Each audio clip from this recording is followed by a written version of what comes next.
Andy, April trade data, imports way ahead of forecasts. What is this telling us about the recovery?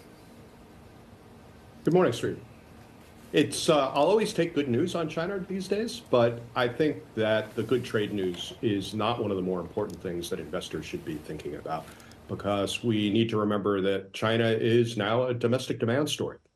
Typically net exports, that's a country's exports minus their imports, in China account for only about 2% of GDP. And last year, net exports were a negative drag on growth, while over 80% of GDP growth came from consumption. So I think it's much more important to focus on the state of the domestic economy, which is decent, but not fantastic, and think about when we're going to see the policy changes that need to be made to get the private sector and consumption back on track.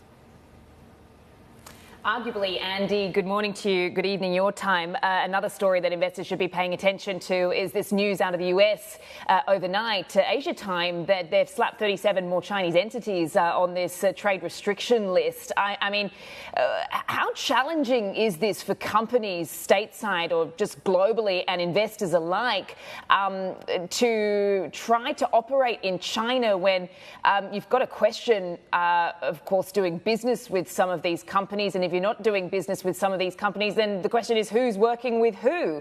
So how murky does it make this environment to operate in? Great question, Sam. Yeah, I think this is really disappointing from the U.S. perspective, but not surprising.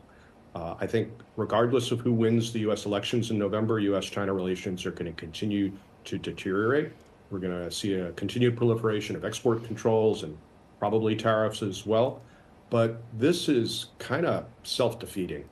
On the one hand, you have U.S. officials in the Biden administration saying they don't want to contain or slow down China. They're just focused on national security. On the other hand, it looks like revoking licenses from companies like Intel and Qualcomm are for chips that go into Huawei's consumer goods, like laptops, especially, and probably cell phones.